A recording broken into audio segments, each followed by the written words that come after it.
Fala galera, bem-vindos de volta ao Função Nerd. Eu sou o Samuel Freire, Rafael Tavares, Adriano Sapão. E o assunto hoje é comemoração de 50 anos de Jornada nas Estrelas, Star Trek. Fique ligado que ótimas coisas virão por aí.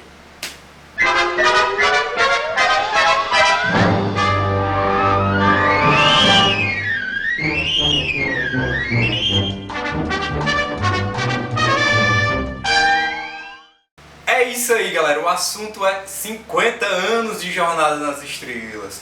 Vamos falar um pouco da origem da série, dos filmes, dos spin-offs. É uma das séries com maior quantidade de spin-offs. O que é spin-off? Os derivados, são séries adjacentes. Português, por favor. teve até um desenho animado, viu? Animated Na Series. década de 70. Falaremos Animation, né? sobre isso. E vamos começar, Rafael. Você fale um pouco aí sobre o criador da série. Caso não tenham percebido, sou trekker, certo? Com orgulho, desde os 10 anos de idade. Acho que deu pra notar, viu, galera? Deu pra anotar? Deu pra anotar qualquer coisa? Vamos no celular, certo? Só ligar. Pois bem, meus amigos aqui com um tricorder, esse aparelho, esse computador magnífico do século 23, você pode ver o design dele, né? O Gene Roddenberry foi o criador da série, certo? Ele teve uma larga experiência com filmes com seriados, perdão. Ele era roteirista de TV, com seriados de western, que eram na década de 50. Era o carro-chefe, né? Era o carro-chefe. Séries policiais também, tinha um grande destaque. Só que ele tinha uma frustração como roteirista, certo? Ele queria ir além, duas né? frustrações. Porque ele era muito fã de ficção científica desde da infância, Sim. mas ele também não queria escrever apenas episódios rasos, histórias óbvias, comuns para a TV americana da década de 1950 e 1960. Então ele queria extrapolar, ele queria falar de outros assuntos, temas que a censura, no caso da época, caía em cima e impossibilitava que fosse exibido na TV. Eles eram vetados. Censura que todo mundo pensa que só tinha censura aqui no Brasil. Nos Estados Unidos é muito pior. Mais pesado que no Brasil. Sim. Aí no caso ele queria falar sobre questões civis, sobre guerra do Vietnã, estava acontecendo, racismo, uma série de coisas. Isso aí ele teve a brilhante ideia de unir aquilo, o útil ao agradável, já que ele gostava de ficção científica, de transpor todos esses temas para uma temática, a fantasia do futurista, né, que a ficção científica aborda, né, que a ficção científica, no caso, abraça. E ele foi num contrário da ficção científica da época, que já tinha alguma coisa que geralmente era a Terra sendo invadida, né? Era a Terra... Perfeito. A proposta dele era justamente uma utopia. Né? Não era um mundo pós-apocalíptico. Uma Terra sem problemas. A humanidade era destaque. A evolução, né? A evolução da humanidade. A humanidade aprendeu a superar seus erros e a partir daí ele explora o universo. Se isso fosse verdade. Ou seja, Jornada foi um programa à frente do seu tempo, certo? Muito à frente. Só que ele custou muito a vender esse peixe, essa ideia, né? Ele não pegou logo de cara, não teve logo esse sucesso imediato, não. Deixa eu consultar aqui o meu tricorder. tricorder, deixa eu ver aqui, certo? Ele passou por um processo para emplacar a série junto aos estúdios de TV da época, porque eles tinham preocupação com gasto, porque na mentalidade dos produtores de TV naquela época, né, uma série espacial ia ser um gasto absurdo, porque da perspectiva deles, dentro da nave espacial todo mundo flutuaria, como no foguete, como eles iam representar como na espaço, Lua. Eles não teriam tecnologia ou efeitos especiais para a cada cena da série ser uma pessoa flutuando, aquela coisa toda, né? No caso da nave também, né? O gasto também para você, cada planeta que vai visitar, você tinha que descer com a nave, né, para o planeta seria diferente, como seria esse planeta, como seriam os alienígenas. Aí Gene Roddenberry teve uma ideia brilhante. Como foi que ele conseguiu convencer realmente o pessoal? Ele teve uma ideia brilhante de transpor o conceito dele para algo palpável para a televisão americana daquela época. Aceitável. Vieram conceitos inovadores, como do teletransporte, certo? Que facilitava a questão não precisava do transporte mesmo, da nave que desce no planeta. Basicamente, o personagem entrava na sala... Uma sacada rápida, inteligente. Entrava na sala de teletransporte, tinha um efeito especial simples, rápido, né? Luminoso, tal, a pessoa era transportada para outro cenário, né? Para outro ambiente, um planeta diferente. Também ele inventou o conceito do planeta classe M, onde no universo vários planetas seriam assemelhados ao nosso, ao planeta Terra, ou seja, teria vegetação semelhante, uma variação de gravidade, uma variação na atmosfera, coisas simples que justificam uma geografia semelhante à da Terra. O que proporcionaria um desenvolvimento evolutivo dos seres, né, também assemelhados, ou seja, humanoides, tudo com estruturas humanoides, braços, pernas, variações de coloração, certo? Uma cor diferente, orelha diferente, uma caixa craniana com aspecto alienígena, mas no todo qualquer ator, né, com a questão de aplicação de próteses, poderia interpretar. Uma outra raça. Uma outra raça, não precisaria de nenhum engenho muito maluco para inventar um alienígena. Ou seja, isso tudo barateava a produção, certo? A questão também sim, como a gente falou, o pessoal flutua na gravidade artificial, ele inventou esse conceito, né, que a nave gera sua própria gravidade, ou seja, todos dentro dela poderiam circular livremente andando no chão como se estivessem aqui, né, emulando a atmosfera da Terra. E Rafael, como a gente falou, não foi logo sucesso de cara. E teve até algo inédito que até então não ocorria com séries de TV. A série teve que passar por 2 pilotos para ser... Isso. Teve um pedido de um segundo piloto, já que o primeiro não foi aprovado. Gene Roddenberry teve dificuldade de emplacar, ele mostrou para a CBS, mostrou para vários outros canais. A série não foi comprada, certo? No caso da CBS até eles rejeitaram Star Trek, né, Jornada nas Estrelas, mas logo em seguida emplacaram com Perdidos no Espaço, Lost in Space, né? Aí dizem por aí que pegaram alguns conceitos do que... Porque o Gene Roddenberry... Emularam uma coisa, porque o Gene Roddenberry, quando ia, ele simplificava todas essas características que a série dele Ele vendia a série. Ele vendia a série, falava ao pessoal, e como é que faz eles com foram espertos, porque a Perdido no Espaço, né, a nave não descia, já era lá parada, né? Tudo acontecia no planeta. Pois é. Aí os produtores questionavam, e com relação às línguas alienígenas, como é que se resolve isso? Ele criou o conceito do tradutor universal. Uma máquina fala inglês. Todo mundo, aí o computadorzinho, a maquinazinha, o comunicador... Tradução simultânea. E o Roddenberry era um visionário, né? Era um gênio. O cara... Com certeza. Muitas coisas que tinham na série, né? Hoje em dia são verdade, né? Celular, né? TV tela-plana, os tablets. Os tablets, eles usavam, o Capitão Kirk tinha lá uma canetazinha lá que ele exatamente. usava, né? Mas visionário, cara. Voltando no piloto, primeiro, né? No primeiro piloto, não era o Kirk.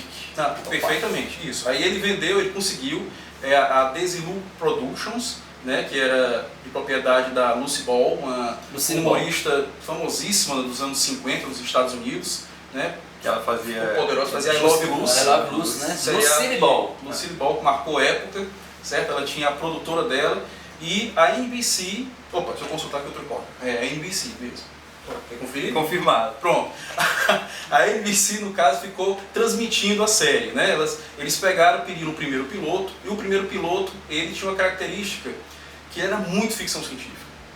Ele foi rejeitado, esse piloto, em função de que seria muito cerebral. Era um roteiro que os americanos não iriam comprar a ideia. Médio comum não iria entender, segundo os produtores. E esse piloto, no caso, tinha um capitão diferente, era o capitão Christopher Pike, certo? O primeiro em comando seria uma mulher, com inovação, ou seja, depois do capitão... Spock, justamente. Não seria o Spock ainda, o Spock seria... Ele aparece desde o princípio, desde esse primeiro piloto, ele é mantido, né? Ele surgiu aí, mas ele era o oficial de ciências, mas não o primeiro em comando. O primeiro em comando era uma figura feminina, certo? E isso já para a época já era algo inovador. Não era estava brigando pelos direitos ainda. A mulher estava angariando espaço, e tanto que os produtores, quando rejeitaram a série, além dela ter sido considerada muito cerebral para a época, mudaram muitas coisas, e uma delas foi vetar essa primeira oficial mulher, porque eles não... Teve uma mudança de elenco, né, do primeiro piloto. O único que ficou foi o Spock, né? Perfeitamente. A atriz que fez o primeiro oficial, no caso ela foi realocada para ser a enfermeira do Dr. McCoy, certo? No decurso da primeira temporada da série. Aí o primeiro piloto, no caso, foi rejeitado por esses... Tanto que o Pike, né, que é o Jeffrey Hunter, o protagonista do exatamente, primeiro piloto. Ele antes tinha feito Jesus Cristo, o Rei dos Reis, né? Isso. Entendeu? Ele tinha uma carreira no cinema. Infelizmente, ele era meio barriga branca. branca, né? A mulher dele mandava nele e queria que o maridão dela fosse só Astro de astro de cinema. cinema. E ele perdeu muitas oportunidades Exatamente. na televisão. Morreu muito novo também, Inclusive- 43 anos. Isso. Inclusive, Jornada nas Estrelas, ele saiu uma matéria depois que ele elogiando uma Sim, entrevista o sim. conceito de Gene Roddenberry, que ele queria fazer a série, mas a esposa dele na época, a segunda esposa, Segunda esposa. era muito ferrenha nesse negócio de querer cuidar Teve uma briga pela gerência da carreira. da carreira do marido, briga né, familiar. Isso, queria que ele fosse apenas astro de cinema e ele perdeu várias oportunidades e ele morreu prematuramente, logo, antes do final da série clássica, Sim. né, que a série clássica foi da década de 8 de setembro de 1966 até 3 de junho de 1969, antes disso, 3 temporadas só. três viu, temporadas Star Trek? apenas, o Jeffrey Hunter veio a falecer, Foi, que é um traumatismo craniano. infelizmente. Caiu da escada de 3 degrauzinhos. Mas bateu a cabeça. talvez se ele tivesse continuado em Star Trek não teria esse problema, né? Não. Mas em compensação, o estúdio pediu algo inédito até então, que foi um segundo piloto. Relocou alguns aspectos da série, pediu uma nova história, uma mais acessível para o público americano, e veio o episódio Where No Man Has Gone Before, né, onde nenhum homem jamais esteve, com a introdução aí sim do famoso clássico Capitão Kirk, né? James T. Barris Kirk. Interpretado pelo tão lendário quanto o personagem, o William Shatner, né? William Que Shatner. está aí com 85 anos aí na Cheio de ativa. músculos. Ainda está na ativa, cheio de músculos Na ativa, com uma barriguinha um pouquinho protuberante, mas Ela é tudo músculo. todo músculo, certo? E pois isso foi inédito, nunca foi pedido, sim, até então, um segundo piloto, e este sim foi aprovado, né? E a série vingou, né? A primeira temporada vingou, mas depois do Gene Roddenberry suar bastante a camisa. Na verdade, sim, a série aconteceu, mas a série ela não conseguia Placar. emplacar devido à controvérsia da época dos recursos de medição de Bob, porque eles não sabiam que a série tinha um bom grau de audiência e com um público homem, já um jovem adulto e com poder aquisitivo, que é um público-alvo, porque eles poderiam vender produtos da série. Com certeza. E eles só vieram descobrir isso depois, quando a Isso, NBC eles só- mudou o Isso, sistema de eles- medição de Bob. Eles só acreditaram depois, tarde demais, apesar de foram apenas 3 temporadas, né? A cada Mas, fim da temporada. a cada fim de temporada surgiu uma maciça, agressiva campanha de cartas Enxurrada de dos cartas. fãs, certo? Naquela época não existia e-mail. Não existia e-mail, chegou a ter 16 mil cartas chegando para a NBC, Pedindo né? a renovação da Pedindo temporada. renovação da temporada, aí renovaram para a terceira temporada, certo? Mas tem uma coisa muito engraçada disso. Aham. Mandaram tanta carta pra ele pedindo que no dia que. O penúltimo episódio, né? Em um episódio da eles segunda falaram temporada, que ia ter já a terceira temporada, não precisava mais mandar carta. O que foi que ocorreu? o pessoal mandou mais carta agradecendo, né?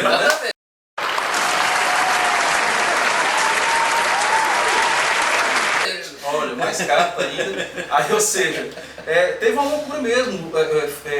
Fãs, né, que eram universitários, fizeram passeatas em vários estados Foi uma febre. dos Estados Unidos. Foi uma febre. Foi uma febre. E pelas cartas eles perceberam que assim, a forma como era escrita a carta e tudo mais, e como as pessoas, né, se identificavam, eram cientistas, curadores de museu, professores, ou seja, Universitários. intelectuais que A série acompanhavam a série. ela conseguiu conquistar esse status de cult depois que ela conseguiu a sindicalização, No! No! Hell no! No! que é um processo lá nos Estados Unidos que a série pode passar em diversas emissoras, Emissoras menores, né?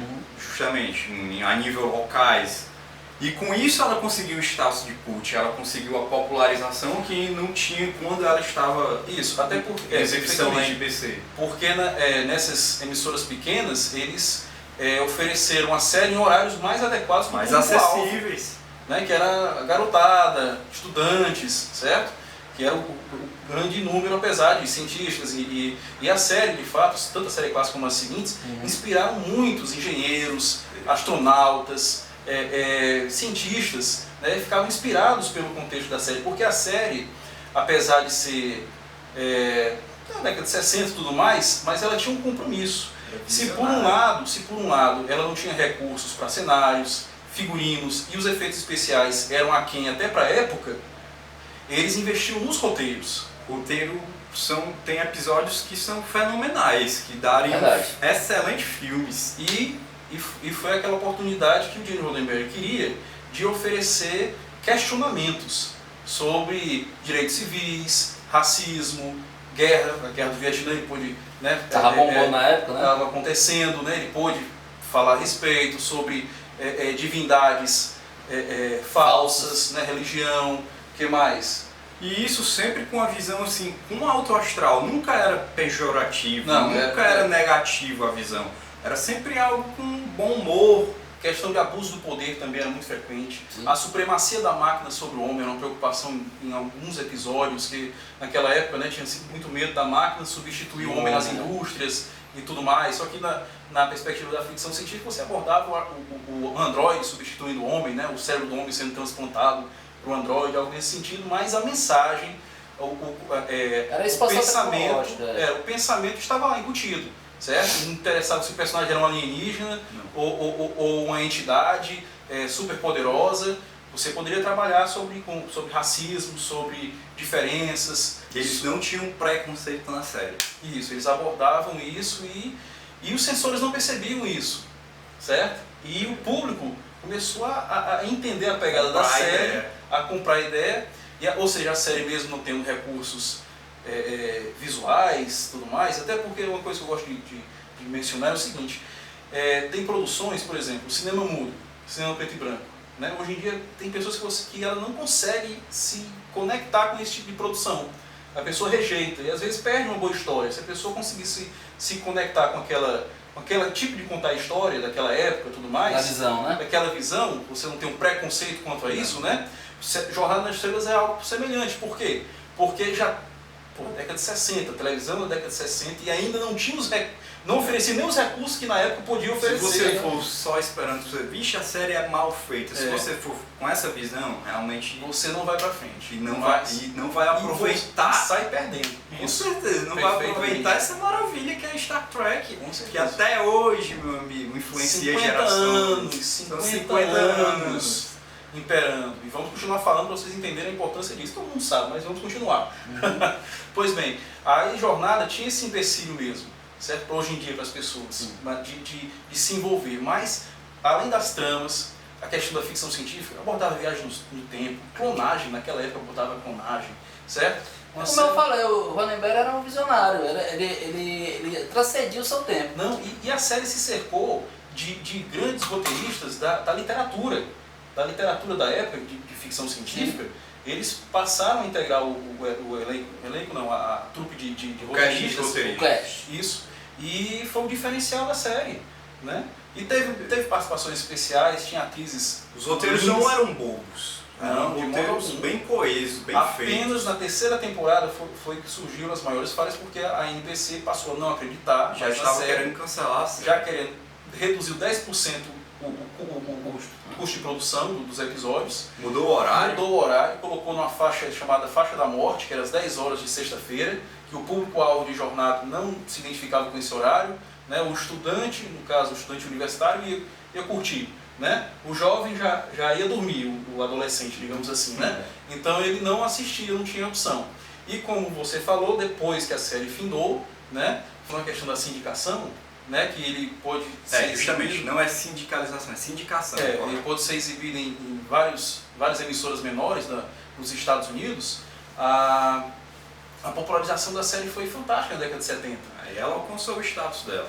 E a primeira convenção, na década de 70, surpreendeu a todos, porque o elenco, no caso, não foram todos que compareceram, acredito que o William Shatner não chegou aí na primeira convenção, mas eles estavam esperando 300 pessoas, 300 fãs, e o ambiente estava lotado com mais de 3.000 fãs. E foi algo assim, enlouquecedor. eu não vou dizer que inaugurou esse segmento de cosplay, mas Mas a foram foi os fundamental para fãs isso. que enalteceram isso. Eles gostavam ó, de se vestir a caráter. Agora imagine uma coisa. Os caras lá sentados, né, esperando 303 mil, um mar de gente, tudo vestido Pessoal de... vibrando. Poxa vida. Justamente por isso eles não tinham, Eles não tinham noção do noção do sucesso. alcance de Star Trek naquela Por época. causa da falha da medição de Ibope, eles não tinham o alcance do sucesso que a série alcançou. Agora eu vou fazer uma pergunta pra vocês. Diga aí. Quero ver, puxar pela memória de vocês, qual foi o primeiro contato com vocês com Jornada nas Estrelas. O meu primeiro contato eu não me recordo. Agora, quando eu me introduzi para assistir a série realmente com frequência, foi na Bandeirantes. Eu acho que já era bem a quinta exibição dela. Qual ano? De 98, eu acho, 98 ou 99. Tu, Rafael? Bem, eu peguei uma época fantástica que formou muitos trekkers, que foi na Manchete, na extinta rede Manchete, fantástica. 90, 91, comecinho mesmo. Saíram até anterior. Foi uma época que coincidiu com o sexto filme, de 91, o sexto filme, A Terra Desconhecida, que vamos falar dos filmes daqui a pouco.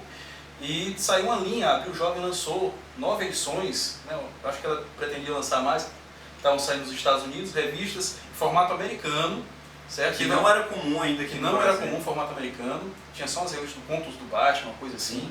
E ela teve 9 edições, acho que ela pretendia ir mais, mas eu acho que não logrou tanto êxito assim nas vendas. E teve uma promoção para ganhar um pôster, né, do filme, do sexto filme, e eu consegui. Fui né? um dos contemplados. Tem o meu nome na nona edição. Eles fizeram inicialmente, na oitava edição, 500 pessoas. Depois promoveram mais 500 contemplados, né? Eu fui da segunda vez, tem lá Rafael de Melo Tavares. Lá eu era menino, tinha 11 anos e... Já era um trekker. Eu me lembro quando eu era muito garoto ainda, em 82, na Bandeirantes. Faz tempo. Era tão bom naquela época assistir o Jornada, que quando eu acabava eu ia pegar as cadeiras lá de casa, quebrar para fazer o phaser. Minha mãe, a mamãe quase me matava, e eu lá, né? Que era bom demais. Imagina. Mas, Sapão, aqui no Brasil, você sabe a primeira exibição, quando é que foi? Sim, a primeira exibição aqui no Brasil foi na TV Excelsior de São Paulo. O ano que eu não me recordo. Por favor, aí, no tricorder aí, por favor. Sim. Foi um ano após a estreia nos Estados Unidos, 1967. Aí. No caso, 66 nos Estados Unidos. Foi um ano após, chegamos, o Brasil foi... A extinta TV Excelsior. Chegou logo depois, né? Você vê aí o poder de Jornada nas Estrelas já desde o início, que o Brasil importou logo cedo. Apesar da série nunca ter tido o alcance que teve nos Estados Unidos, né? Mas sim, temos muitos fã-clubes, né? Ao longo dos anos, de todos esses anos, e tivemos ocasiões de que atores do seriado vieram ao Brasil, né? O Leonardo Nimoy, o Spock, veio ao Brasil. O Sulo também veio anteriormente, né? O George Takei, né? Eles vieram, ou seja, existe uma comunidade trekker no Brasil, certo? Ela só não é tão popular assim, porque o brasileiro não valoriza muito aspectos intelectuais, de ficção científica, essa é a realidade, né? Mas, ou seja, o Brasil está ficando cada vez mais nerd, então isso vai mudar. Com certeza. Certo? Uma nova leva de fãs para a Jornada das Estrelas. Porque ano que vem, 2017... promessa de uma nova série. Grande expectativa. E esse ano, um novo filme. Já, no meio do ano aí. Faremos um vídeo dedicado só pro filme, em breve, aguarde. Expectativa pro filme, depois de assistir o diagnóstico do filme, vai Com ter um spoilers, trailer. sem spoilers. Vai sair um trailer em maio, nós vamos comentar o trailer do filme, certo? Com certeza. Porque são 50 anos de jornada, então, função nerd, né? Se a gente se predispõe a falar de assuntos nerds, né? Star Trek, Star Wars, são temas, vai ser recorrente. São recorrentes, com toda certeza. E é isso, galera. Então chegamos ao fim desse episódio especial de 50 anos de Star Trek. Foi abordado do início ao fim, todas as aventuras desse Um adendo, Rafael? Nada de fim, muito pelo contrário, né? Vem uma série aí, 50 anos é só o começo. Tem muitas pedras de lítio, né? A antimatéria que funciona na engenharia da nave. São muitas viagens. É a ideia do espírito humano, rapaz. Não tem fim. E só lembrando, o espaço, a fronteira final. Estas são as viagens da nave estelar. Função nerd. Em sua missão de levar nerdice até você, meus amigos. Não esqueça de inscreva-se no canal lá, curta a página do Facebook, deixe seu comentário, dê a sua opinião de tema, o que é que você quer que melhore. Esperamos esse feedback de vocês, precisamos desse feedback de vocês. É isso aí, galera. Função Nerd! Shazam! Samuel para a Enterprise, teletransporte para 3.